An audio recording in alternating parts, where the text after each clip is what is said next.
हाँ बेटा, पिछले वीडियो में हमने डाइजेस्टिव सिस्टम के बारे में स्टडी की। हमने उसमें देखा कि फूड का डाइजेशन होता है और उससे कॉम्प्लेक्स ऑर्गेनिक मैटर को सिंपल ऑर्गेनिक मैटर में कन्वर्ट किया जाता है। और हमें पता है कि हमें फूड की ज़रूरत क्यों होती है। Why we need food, because we need energy to do work. हमें किसी भी तरह का काम करने के लिए एनर्जी की ज़रूरत होती है और ये जो एनर्जी होती है हमें मिलती है फूड से। तो क्या सिर्फ फूड के डाइजेशन से ही हमें एनर्जी मिल जाएगी? नहीं, हमें उस फूड को, जो भी डाइजेस्टेड फूड है, उसका ऑक्सीडेशन करना होगा। कि हमारी बॉडी में एक ऐसा प्रोसेस होता है जिसमें सिंपल ऑर्गेनिक फूड मटेरियल का ऑक्सीडेशन होता है और उस ऑक्सीडेशन से हमें एनर्जी मिलती है और उस एनर्जी से हम वर्क करते हैं। तो अब हम देखें कि वो सिंपल ऑर्गेनिक मैटर से किस प्रोसेस से हमें एनर्जी मिलती है। तो this process is called respiration. तो रेस्पिरेशन एक ऐसा प्रोसेस होता है जिसमें सिंपल ऑर्गेनिक मैटर का ऑक्सीडेशन होता है जिससे इनऑर्गेनिक मैटर फॉर्म होते हैं और एनर्जी प्रोवाइड की जाती है। फॉर एग्जाम्पल अगर हम बात करते हैं ग्लूकोज की, तो ग्लूकोज से अगर हम बात करते हैं ग्लूकोज के ऑक्सीडेशन से हमें carbon dioxide, water and energy मिलती है। ये जो रेस्पिरेशन होता है ये यूनिसेलुलर ऑर्गेनिज्म से लेकर के मल्टीसेलुलर ऑर्गेनिज्म सभी के अंदर एक नेसेसरी प्रोसेस होता है जिससे एनर्जी मिलती है। अब हम ये देखते हैं कि ये जो ऑर्गेनिज्म होते हैं, यूनिसेलुलर ऑर्गेनिज्म से लेकर के और मल्टीसेलुलर ऑर्गेनिज्म तक जितने भी एनिमल्स होते हैं उनमें सब में अलग अलग टाइप के रेस्पिरेटरी ऑर्गन्स प्रेजेंट होते हैं। अब हम देखते हैं कि यहाँ पर कि जो यूनिसेलुलर ऑर्गेनिज्म होते हैं, फॉर एग्जांपल अमीबा, उसमें जो भी रेस्पिरेशन होगा वो होगा सेल मेम्ब्रेन के थ्रू। यूनिसेलुलर ऑर्गेनिज्म कोई भी हो, अमीबा, प्रोटोजोआ के मेंबर्स जो होते हैं, यूग्लिना, ये सब जो है इनमें जो रेस्पिरेशन होगा वो सेल मेम्ब्रेन से होगा। और ये जो सेल मेम्ब्रेन से जो गैसियस एक्सचेंज होगा डायरेक्ट एनवायरनमेंट से होगा और सिंपल डिफ्यूजन प्रोसेस से होता है। सेकेंड अगर अपन बात करें आगे कि जैसे हम जानते हैं अर्थवर्म जो होता है वो मॉइस्ट क्यूटिकल या मॉइस्ट स्किन से रेस्पिरेशन करता है। और जितने भी इंसेक्ट्स होते हैं, इंसेक्ट्स में रेस्पिरेटरी ऑर्गन की फॉर्म में tracheal system, book gills, book lungs present होते हैं। एंड अब बात करते हैं अपन एक्वेटिक सिस्टम की। तो एक्वेटिक जो हैबिटेट होता है जिसमें फिशेस होती हैं, ये जो फिशेस होती हैं वो गिल्स के थ्रू रेस्पिरेशन करती हैं। बात करते हैं एम्फीबिया की। तो एम्फीबियंस ऐसे एनिमल्स होते हैं जो लैंड और वाटर दोनों पर अपनी लाइफ को स्पेंड कर सकते हैं। तो then in amphibia gills, skin, lungs and buccal cavity are the respiratory organs. अगर हम बात करते हैं किसकी, गिल्स की, तो गिल्स कहाँ प्रेजेंट होते हैं? तो जैसे अगर अपन बात करते हैं फ्रॉग का लार्वा होता है टैडपोल। तो जो टैडपोल लार्वा होता है वो गिल्स के थ्रू रेस्पिरेशन करता है। क्यों? क्योंकि वो केवल एक्वेटिक हैबिटेट में ही रहता है। जैसे ही वो एडल्ट होता है it can spend its life on land as well as water. Then reptiles, aves and mammals including human, इन सभी में जो है वो रेस्पिरेटरी ऑर्गन्स की फॉर्म में प्रेजेंट होते हैं लंग्स। तो lungs are the respiratory organs of reptiles, aves and mammals. तो ये अलग अलग जो होते हैं एनिमल्स के अंदर अलग अलग रेस्पिरेटरी ऑर्गन प्रेजेंट होते हैं। तो अब हम बात करते हैं कि ये जो रेस्पिरेशन होता है ये कितनी स्टेप्स में कंप्लीट होता है। तो देखिए हम कि अगर नॉर्मली देखा जाए तो हम किसी अगर पूछते हैं कि व्हाट इज़ रेस्पिरेशन, तो रेस्पिरेशन जो होता है वो हम ये मानते हैं कि एयर को इनहेल करना और एक्सहेल करना रेस्पिरेशन होता है। No, it is not a respiration, because respiration includes 4 steps. Number 1 breathing, first step is breathing, second gaseous exchange, transportation of gases, and the last one is cellular respiration. These are the steps of respiration. तो firstly हम बात करते हैं किसकी, breathing की। Breathing की अगर हम बात करते हैं तो ब्रीदिंग मतलब इनहेलेशन और exhalation of air is called breathing. And the breathing is of 2 types. ये जो ब्रीदिंग होती है ये 2 टाइप की होती है, इंस्पायरेशन एंड एक्सपायरेशन। तो अगर हम बात करें किसकी, इंस्पायरेशन की, inspiration means inhalation of gas, inhalation of air. तो जो एयर होती है उसको एटमॉस्फेयर से लंग्स में इनहेल करने की या इनटेक करने का जो प्रोसेस होता है it is called inspiration. And the expiration, expiration is a process in which the air present in lungs expel out in the atmosphere. मतलब ये जो लंग्स में जो एयर एयर होती है उसको हम एयर लंग्स से बाहर निकाल देते हैं या एटमॉस्फेयर में रिलीज कर देते हैं। This is called expiration. It means breathing is a process in which air is used. इसमें हमें ध्यान देने की बात होती है कि हम जब भी हम इसको डिफाइन करेंगे तो वहाँ हम गैसेज वर्ड का यूज़ नहीं करेंगे, यहाँ पे हम यूज़ करेंगे एयर का, कि एयर, क्योंकि कंप्लीट एयर जो एटमॉस्फेयर में जो भी एयर प्रेजेंट होती है, और air is a mixture of gases, air is a mixture of gases. तो सारी की सारी गैसेज चाहे वो हमारे रेस्पिरेशन में या रेस्पिरेशन में यूज़ आए चाहे नहीं आए, वो सारी की सारी गैसेज जो होती हैं हमें इनहेल करनी पड़ती है। और जो गैसेज जो मेनली जो यूज़ आती हैं वो होती हैं अपने O2 एंड CO2, जो एक्सचेंज में यूज़ आती हैं ऑक्सीजन एंड कार्बन डाइऑक्साइड। केवल 2 गैसेज हमारे इसमें यूज़ आती हैं। तो अगर हम बात करते हैं कि जब हम एटमॉस्फेयर से एयर लेंगे तो जितनी भी गैसेज इसके अंदर प्रेजेंट है वो हमारे लंग्स के अंदर चली जाएंगी, और इसके बाद में जब वापस निकालेंगे तो जितनी एयर O2 एंड CO2 इनके अलावा सभी गैसेस का जो भी अमाउंट होगा, जो भी कंसंट्रेशन होगा, जितनी एयर जितनी लंग्स के अंदर जाएंगी उतनी ही वो वापस रिलीज हो जाएंगी। कंसंट्रेशन में जो डिफरेंस आएगा वो केवल O2 और CO2 का आएगा। जो इनहेल्ड एयर होती है उसमें O2 की कंसंट्रेशन ज़्यादा होगी, और जबकि जो एक्सहेल्ड एयर होगी जिसको अपन बाहर निकाले एक्सपायरेशन से बाहर निकालेंगे उसमें CO2 की कंसंट्रेशन ज़्यादा होगी, O2 की कम होगी। केवल कंसंट्रेशन में जो डिफरेंस आता है ये केवल O2 और CO2 के अंदर ही आता है। बाकी जो सारी गैसेज हैं जितनी कंसंट्रेशन में लंग्स में एंटर करती हैं उतनी ही कंसंट्रेशन में उनको बॉडी से बाहर रिलीज कर दिया जाता है। तो दिस इज कॉल्ड ब्रीदिंग। और इनके जो प्रोसीजर होंगे हम इसके मैकेनिज्म में देखेंगे किस तरह से जो है वो इनहेलेशन और एक्सहेलेशन का प्रोसेस होता है। सेकेंड बात करते हैं हम किसकी, गैसियस एक्सचेंज।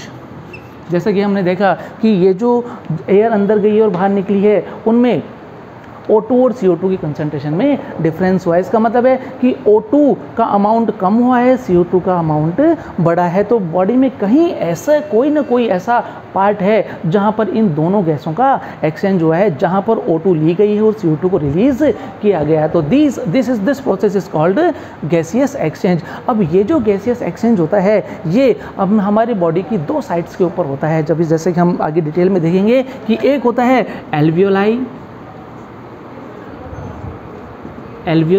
अगर अपन बात करते हैं एल्वियोलाई जो होती है, alveolis are the structure and function unit of respiration. तो ये जो फर्स्ट जो एक्सचेंज होगा वो होगा एल्वियोलाई और डीऑक्सीजनेटेड ब्लड के बीच में।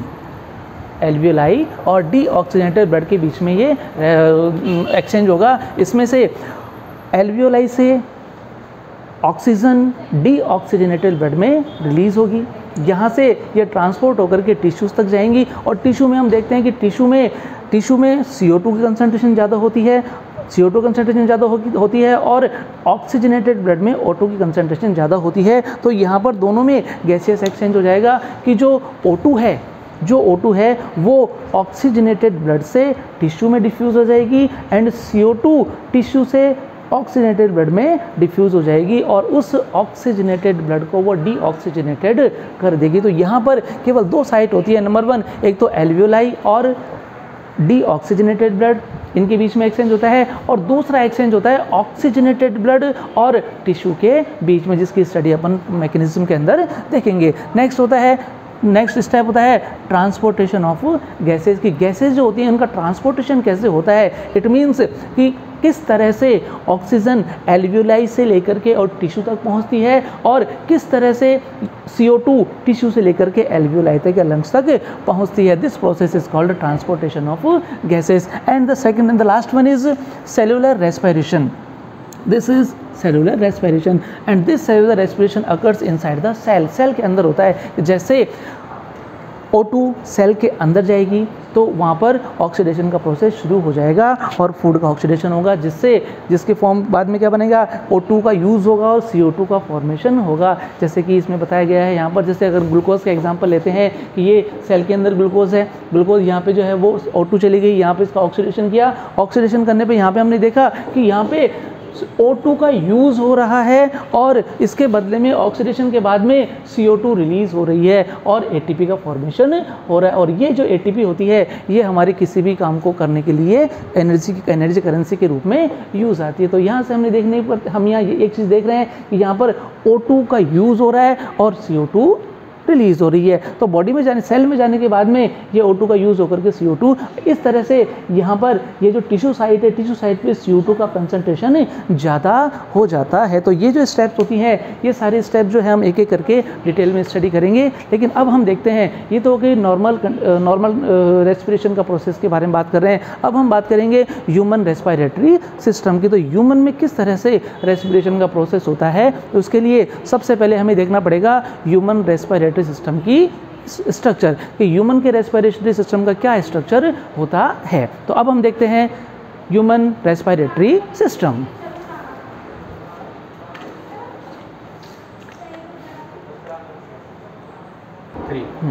हाँ, यहाँ बेटा ये है ह्यूमन रेस्पिरेटरी सिस्टम, जैसे हम पढ़ रहे हैं कि अब देखिए, और सबसे पहले इसकी संरचना देखते हैं, इसकी स्ट्रक्चर देखते हैं कि how it is consists of. Now firstly the first part of human respiratory system is knows.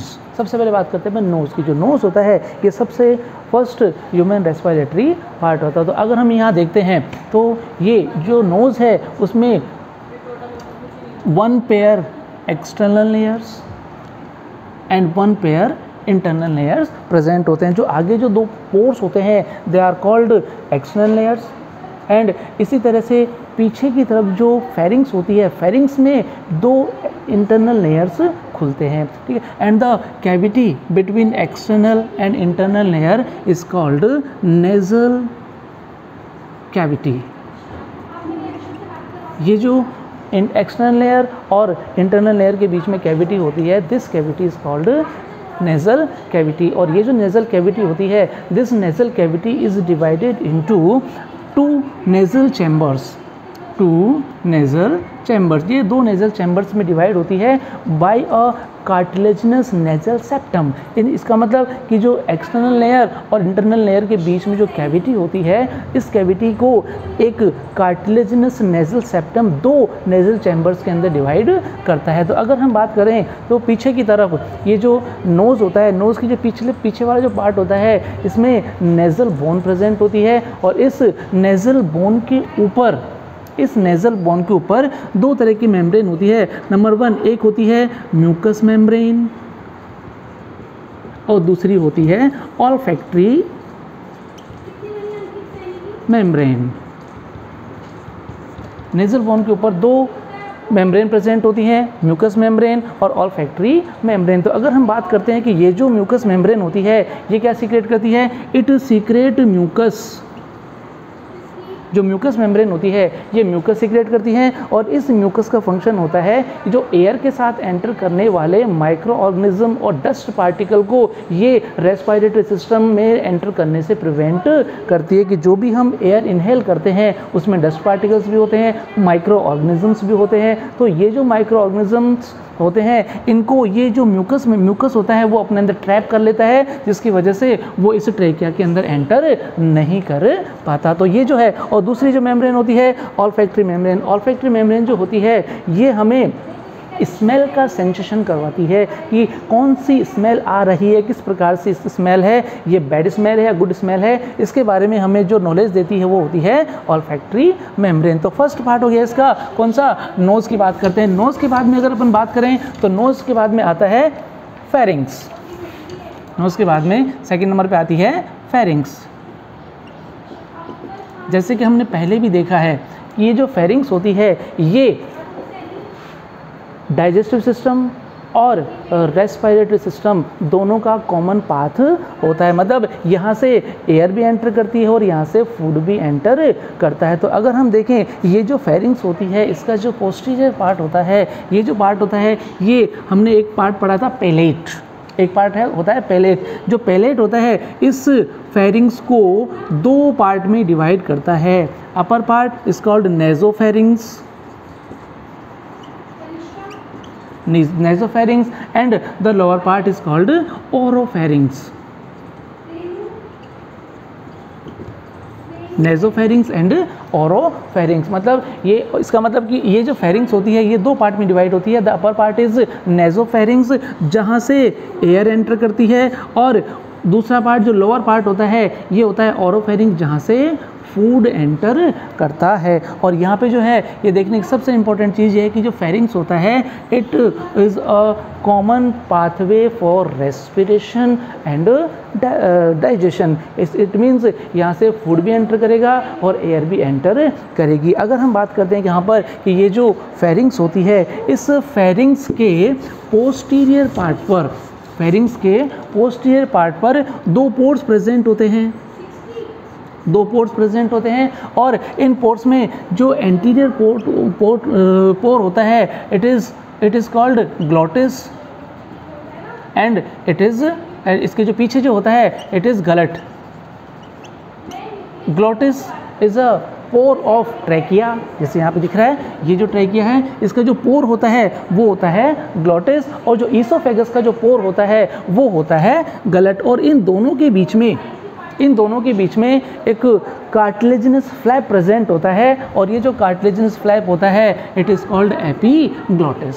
It means ये जो एपिग्लोटिस होता है ये इन दोनों के बीच में कहाँ पर, ईसोफेगस और ट्रैकिया के जो पोर होते हैं इनको प्रिवेंट करने का काम करता है। और during engulfing the food the epiglottis lies on the glottis, इसको कवर कर लेता है to prevent the entry of food into trachea. तो ये जो पार्ट होता है ये, अब नेक्स्ट इसका जो पार्ट आता है फेरिंग्स के बाद में बात करते हैं अपन किसकी, यहाँ पे है लैरिंग्स। फेरिंग्स के बाद में जो पार्ट आ रहा है वो है लैरिंग्स। देखिए वहाँ पर लैरिंग्स is also called sound box.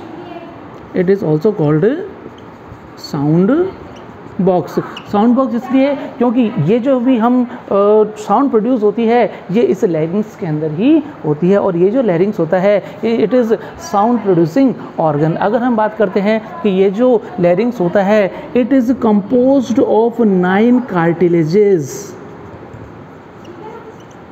ये जो होता है ये 9 कार्टिलेजेस से बना हुआ होता है, और इन 9 कार्टिलेजेस में जो होती है वो 3 तो होते हैं पेयर्ड और 3 कार्टिलेज होते हैं अनपेयर्ड। अगर हम बात करें कि ये जो साउंड बॉक्स होता है, जो लैरिंग्स होता है, it is composed of 9 cartilages in which 3 cartilages are paired and 3 are unpaired, in which the largest cartilage is thyroid cartilage. इसकी जो 9 कार्टिलेजेस होती हैं इनमें जो एक होती है सबसे बड़ी जो होती है वो है थायराइड कार्टिलेज होती है। और ये जो थायराइड कार्टिलेज होती है इन मेल्स, फीमेल्स की बात नहीं कर रहे हैं, इन मेल्स ये थोड़ी बड़ी होती है। मेल्स में ये जो थायराइड कार्टिलेज होती है थोड़ी बड़ी होकर के एक स्वेलोड स्ट्रक्चर का फॉर्मेशन करती है, और ये जो स्वेलोड स्ट्रक्चर होती है यहाँ पे नेक के ऊपर जो स्वेलोड स्ट्रक्चर होती है it is composed of thyroid cartilage and it is called Adam's apple.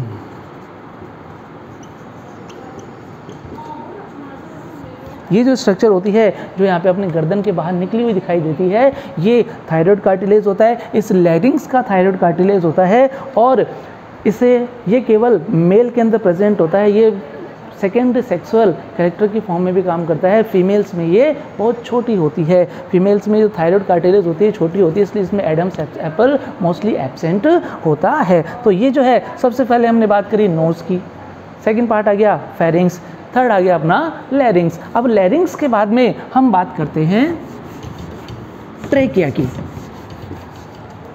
Next part जो है वो है ट्रैकिया और विंड पाइप, जैसा कि डायग्राम में दिखा हुआ है। यहाँ देखिए लैरिंग्स यहाँ पे जो है ये दिस इज ट्रैकिया जो होती है अबाउट 12 सेंटीमीटर लॉन्ग ट्यूब होती है, और इस ट्यूब के ऊपर कार्टिलेजिनस रिंग्स प्रेजेंट होती हैं। यहाँ पे ध्यान से देखिए, ये जो है ये हैं कार्टिलेजिनस रिंग्स जो कि इस ट्रैकिया को चारों तरफ से घेरे हुए होती है। और ये जो कार्टिलेजिनस रिंग्स होती हैं ये सी शेप्ड होती हैं, और इनका जो ये इस तरह से सी शेप्ड होती है, और इनका जो डॉर्सल सरफेस होती है ये डॉर्सल सरफेस पे खुली हुई ओपन होती है। यहाँ पे देखिए ये इस तरह से लगी हुई होती हैं कि यहाँ से आगे की तरफ ये बंद होता है, इसके पीछे का जो सिरा होता है वो खुला हुआ होता है। It means the trachea contains C shaped cartilaginous rings. अब इन सी शेप्ड कार्टिलेजिनस रिंग्स का क्या फंक्शन होता है कि क्यों ये यहाँ पे प्रेजेंट होती है, तो ये इसलिए होती हैं कि during respiration they prevent the trachea from collapsing. ये इसको कोलैप्स होने से रोकती है, मतलब इसको पिचकने से रोकने का काम करती हैं। और ये जो है, अब अगर आगे हम देखते हैं कि यहाँ से केवल क्या जा रहा है, एयर एंटर करती है नोज़ के थ्रू, नोज़ से एंटर करेगी फेरिंग्स में, नेज़ोफेरिंग्स में, नेज़ोफेरिंग्स से फिर वो ट्रेकिया में आती है। तो यहाँ पर ट्रेकिया के ऊपर जो होती है ये एक ट्यूब होती है जो कि आगे जा कर के 2 ब्रांचेज में डिवाइड हो जाती है। तो नेक्स्ट ट्रेकिया के बाद में अगर अपन बात करते हैं तो ट्रेकिया के बाद में बात करेंगे अपन प्राइमरी ब्रोंकाई। तो पहले बात करेंगे, पहले ट्रेकिया हो गया, अब बात करते हैं प्राइमरी ब्रोंकाई। अब ये जो प्राइमरी ब्रोंकाई क्या होती है, तो यहाँ पे ध्यान देने की बात ये है कि ये जो ट्रेकिया है ये 5th, अगर हमने देखा है कि 5th थोरेसिक वर्टिब्री जो अपनी वर्टिबल कॉलम के अंदर प्रेजेंट होती है, 5th थोरेसिक वर्टिब्री के सामने से 2 ब्रांचेज में डिवाइड हो जाता है। ये जो ट्रेकिया है ये 5th थोरेसिक वर्टिब्री के सामने से 2 पार्ट में डिवाइड हो जाता है और 2 ब्रांच में डिवाइड होकर के अपनी साइड के लंग्स में एंटर कर जाता है। और ये जो ब्रांचेज होती हैं, the branches of trachea are called primary bronchi. ये जो ट्रेकिया होता है ये 2 ब्रांचेस में डिवाइड हो जाता है और इन ब्रांचों को अपन कहते हैं प्राइमरी ब्रोंकाई। और ये जो प्राइमरी ब्रोंकाई होती है ये अपनी तरफ की लंग्स में एंटर कर जाते हैं। Left primary bronchi left lungs में और right primary bronchi right lung के अंदर एंटर कर जाती है। नेक्स्ट बात करते हैं, प्राइमरी ब्रोंकाई के बाद में आता है secondary bronchi.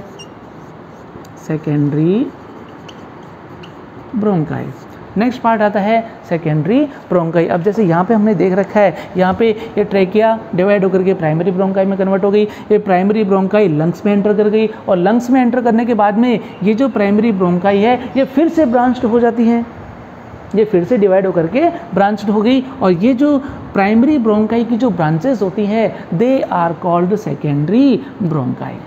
It means the branches of trachea are called primary bronchi and the branches of primary bronchi are called secondary bronchi। तो नेक्स्ट अब इसके बाद में बात करते हैं हम यहाँ पर सेकेंडरी ब्रोंकाई के बाद में टर्शरी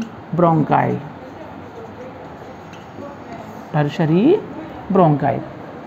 इसी तरह से जैसे प्राइमरी ब्रोंकाई डिवाइड होकर के सेकेंडरी ब्रोंकाई का फॉर्मेशन करती हैं, उसी तरह से जो सेकेंडरी ब्रोंकाई होती है फर्दर डिवाइड होकर के और टर्शरी ब्रोंकाई का फॉर्मेशन कर लेती है। अब ये जो टर्शरी ब्रोंकाई है ये फिर आगे अगेन डिवाइड होकर के ब्रांच्ड होकर के ब्रोंकियोल्स का फॉर्मेशन कर लेती हैं, ब्रोंकियोल्स का फॉर्मेशन कर लेती है। तो यहाँ पे देखिए एक तरह से ये ट्री की फॉर्म में हो रहा है। So it is called respiratory tree. Tree की ब्रांचेस निकल रही हैं। जैसे हम देखते हैं कि सबसे पहले ट्रेकिया डिवाइड होकर के प्राइमरी ब्रोंकाई का फॉर्मेशन कर लेता है और प्राइमरी ब्रोंकाई अपनी तरफ के लंग्स में एंटर कर जाती हैं, एंटर करके और डिवाइड हो जाती हैं और डिवाइड होकर के सेकेंडरी ब्रोंकाई का फॉर्मेशन कर लेती हैं। सेकेंडरी ब्रोंकाई फर्दर डिवाइड होकर के टर्शरी ब्रोंकाई का फॉर्मेशन कर लेती हैं और टर्शरी ब्रोंकाई फिर से ब्रांच्ड होकर के और ब्रोंकियोल्स का फॉर्मेशन कर लेती है। यहाँ पे एक चीज़ और ध्यान देने की है कि यहाँ पे ये जो ट्रेकिया होता है इस ट्रेकिया के ऊपर कार्टिलेजिनस रिंग्स प्रेजेंट होती हैं। तो केवल ट्रेकिया के ऊपर ही नहीं, ये जो कार्टिलेजिनस रिंग्स होती हैं ये trachea, primary bronchi, secondary bronchi, tertiary bronchi और ब्रोंकियोल्स के इनिशियल एंड, मतलब जो इसके स्टार्टिंग का जो पार्ट होता है, इनिशियल पार्ट किसका, ब्रोंकियोल का जो इनिशियल पार्ट होता है और वहाँ तक की ये प्रेजेंट होती है। मतलब ये प्राइमरी ब्रोंकाई पे भी होती हैं, सेकेंडरी ब्रोंकाई पे भी होती हैं, टर्शरी ब्रोंकाई पे भी होती हैं और ब्रोंकियोल्स के जो इनिशियल पार्ट होता है उसके ऊपर भी ये कार्टिलेजिनस रिंग्स प्रेजेंट होती है। और यहाँ भी ये इन ट्यूब्स को कोलैस्पिंग से प्रोटेक्ट करती है। अब अगर अपन बात करते हैं कि ये ब्रोंक्यूल्स की अगर अपन बात करें तो देखें तो ब्रोंक्यूल्स जो होते हैं, इन ब्रोंक्यूल्स के जो टर्मिनल एंड्स होते हैं ये गोल और फूले हुए होते हैं। ब्रोंक्यूल्स के जो टर्मिनल एंड्स, यहाँ पे देखिए, यहाँ पे ये ब्रोंक्यूल्स के जो एंड दिखाई दे रहे हैं ये कैसे होते हैं, ये गोल और फूले बटन के शेप में होते हैं। And these rounded structures are called alveoli. इन राउंडेड स्ट्रक्चर को अपन क्या कहेंगे, एल्वियोलाई। और ये जो एल्वियोलाई होती हैं, and alveolis are the structural and functional unit of respiration. ये रेस्पिरेशन की स्ट्रक्चर और फंक्शनल यूनिट होती हैं, ये राउंडेड स्ट्रक्चर होती हैं। अब हम देखते हैं यहाँ पर कि यहाँ तक का जो पार्ट होता है, जैसे ये ब्रोंक्यूल है, इस ब्रोंक्यूल में यहाँ तक है कार्टिलेजिनस रिंग्स, यहाँ पे ब्रोंक्यूल के टर्मिनल एंड और इस एल्वियोलाई के ऊपर किसी तरह के कार्टिलेजिनस रिंग्स प्रेजेंट नहीं होती हैं। तो अगर हम बात करें तो कहाँ से, ट्रेकिया से लेकर के और टर्शरी ब्रोंकाई तक का जो पार्ट होता है, या ये कह सकते हैं कि जहाँ तक कार्टिलेजिनस रिंग्स प्रेजेंट होती हैं उस पार्ट को अपन कहते हैं कंडक्टिंग पाथवे। ट्रेकिया से लेकर के और जहाँ तक कार्टिलेजिनस रिंग्स प्रेजेंट होती हैं उस पार्ट को अपन कहते हैं कंडक्टिंग पाथवे। और जिस पार्ट पर, जैसे कि इसकी बात करते हैं कि ब्रोंक्यूल्स के जो टर्मिनल एंड होते हैं और एल्वियोलाई जो पार्ट होता है इसके ऊपर ये कार्टिलेजिनस रिंग्स प्रेजेंट नहीं होती हैं, तो इस पार्ट को हम कहते हैं एक्सचेंज पाथवे या एक्सचेंज पार्ट।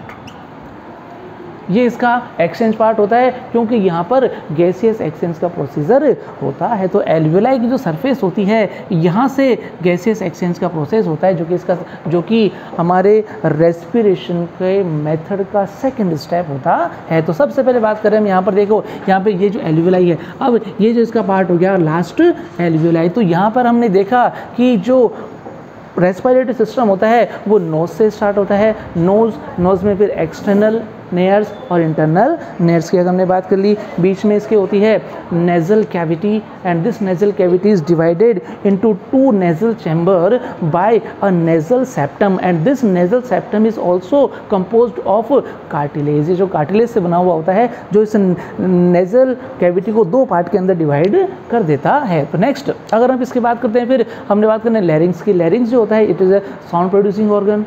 ये होता है साउंड प्रोड्यूसिंग ऑर्गन जो कि एक बॉक्स लाइक स्ट्रक्चर होती है और 9 कार्टिलेजेस से बनी हुई होती है। ये जो 9 कार्टिलेजेस होती हैं ये इसमें 3 तो होती हैं पेयर्ड और 3 होती हैं अनपेयर्ड। अगर हम बात करें इसके इंटरनल स्ट्रक्चर की तो इस साउंड बॉक्स या लैरिंग्स में 2 तरह के वोकल कॉर्ड्स प्रेजेंट होती हैं। इसमें 2 तरह की वोकल कॉर्ड्स प्रेजेंट होती हैं और ये जो 2 टाइप की वोकल कॉर्ड्स होती हैं इनमें एक होती है ट्रू वोकल कॉर्ड, एक होती है true vocal cord and second one is false vocal cord. हम अब देखते हैं कि ये जो वोकल कॉर्ड्स हैं इनके क्या फंक्शन होते हैं, इनके किस तरह से होते हैं, ये फंक्शन करते हैं। अगर हम बात करते हैं पहले कि जो ट्रू वोकल कॉर्ड्स होती हैं, ट्रू वोकल कॉर्ड, ये जो ट्रू वोकल कॉर्ड्स होती हैं ये होती हैं, ये स्ट्रक्चर में थिन होती हैं, इलास्टिक होती हैं और साउंड प्रोड्यूस करने में हेल्प करती हैं। मतलब ये इनके द्वारा साउंड प्रोड्यूस की जाती है। और दूसरी जो होती हैं फॉल्स वोकल कॉर्ड, सेकंड जो होती हैं फॉल्स वोकल कॉर्ड, ये होती हैं थिक इनइलास्टिक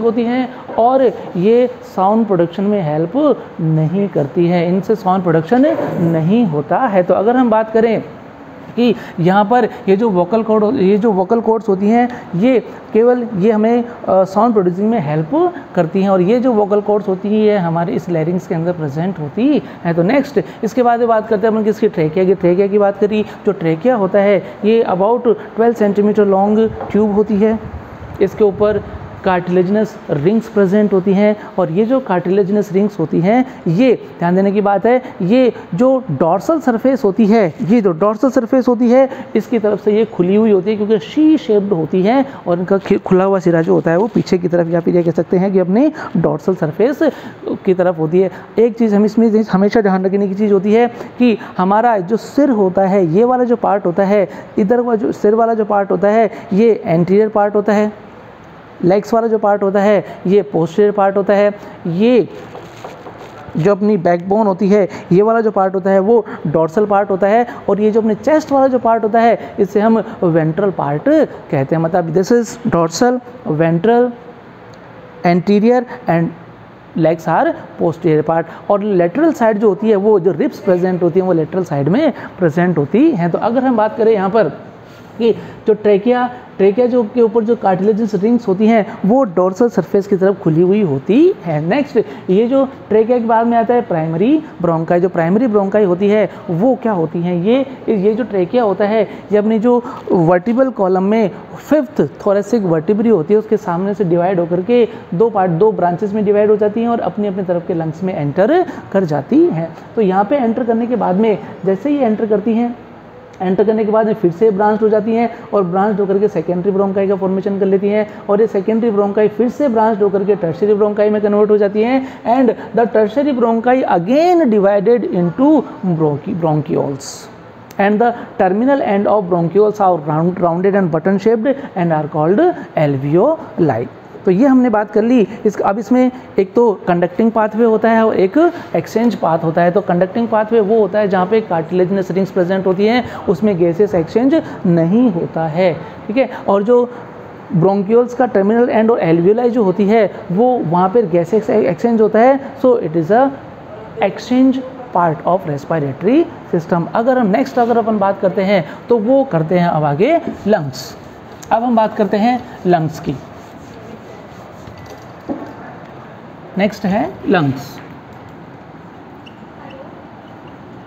कि लंग्स की अगर अपन बात करते हैं तो ह्यूमन में 2 पेयर्स लंग्स प्रेजेंट होते हैं, 2 पेयर लंग्स प्रेजेंट होते हैं, और ये जो लंग्स होते हैं ये पिंक कलर्ड और वेस्कुलर ऑर्गन होते हैं।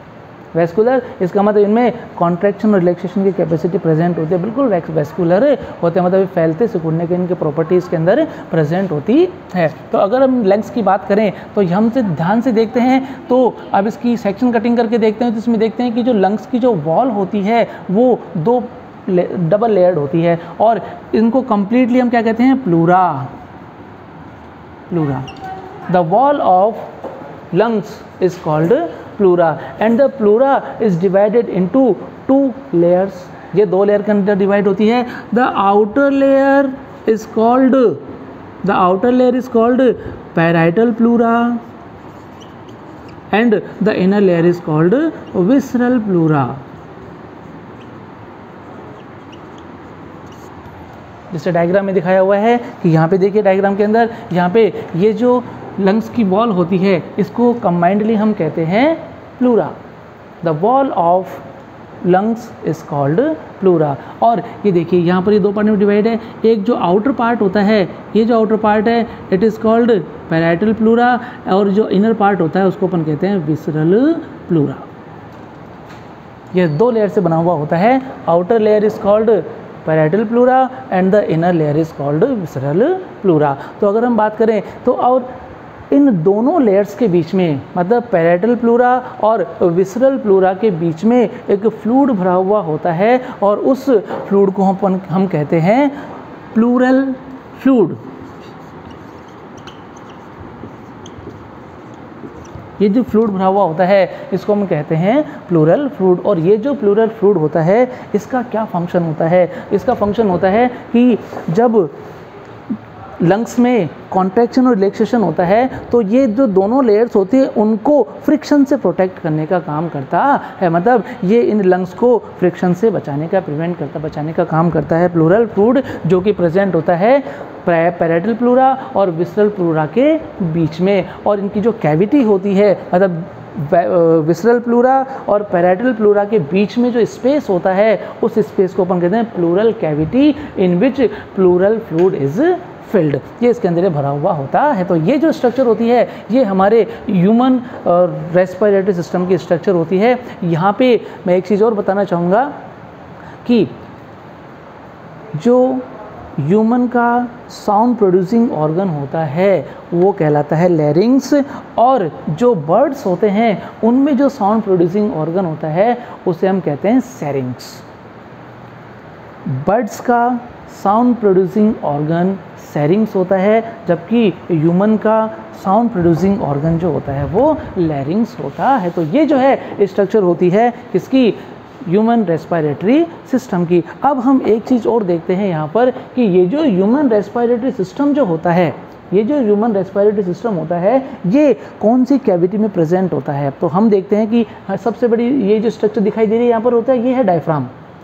इस स्ट्रक्चर को हम क्या कहेंगे, डायफ्राम। ये जो डायफ्राम होता है, ये डायफ्राम हमारी बॉडी कैविटी को दो पार्ट में डिवाइड करता है। जो बॉडी कैविटी डायफ्राम के अपर पार्ट में होती है this is called thoracic cavity, और जो इसके नीचे होती है डायफ्राम के नीचे बिलो जो बॉडी कैविटी होती है this is called abdominal cavity. तो ये जो डायफ्राम है ये हमारी बॉडी कैविटी को दो पार्ट में डिवाइड करता है। The upper part is called thoracic cavity and the lower part is called abdominal cavity. तो यहाँ पर देखने की चीज़ है कि ये जो हमारा ह्यूमन का जो रेस्पिरेटरी सिस्टम होता है ये इस थोरेसिक कैविटी के अंदर प्रेजेंट होता है। अब ये जो थोरेसिक कैविटी होती है ये कौन कौन से, और ये जो थोरेसिक कैविटी सबसे इंपॉर्टेंट चीज़ कि ये जो थोरेसिक कैविटी होती है एयर टाइट कैविटी होती है, इसमें किसी तरह की एयर एंटर नहीं कर सकती। इट मीन्स ये हर तरह चारों तरफ से कैसी होती है, पैक होती है। तो अब हम इसके देखते हैं कि ये जो थोरेसिक कैविटी होती है ये चारों तरफ से कौन कौन सी स्ट्रक्चर से घिरी हुई होती है या कौन कौन सी स्ट्रक्चर इस थोरेसिक कैविटी का फॉर्मेशन करती है। तो नेक्स्ट हम देखते हैं the structure of thoracic cavity in which human respiratory system is present। तो देखते हैं हम,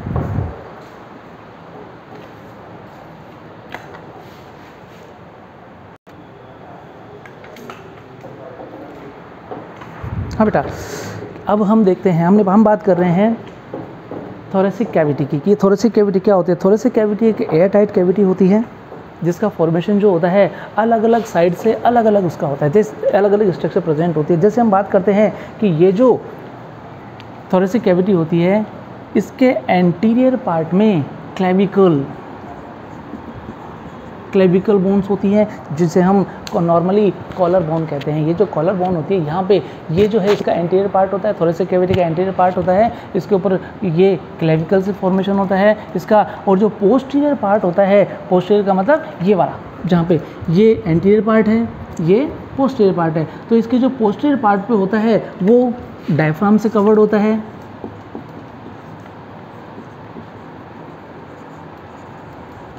पोस्टीरियर पार्ट पे डायफ्राम प्रेजेंट होता है, और डॉर्सल सरफेस जैसे कि मैंने बताया ये हमारी डॉर्सल सरफेस होती है। डॉर्सल सरफेस पे इसके वर्टिब्रल कॉलम प्रेजेंट होती है। वेंट्रल सरफेस पे ये चेस्ट बोन या स्टर्नम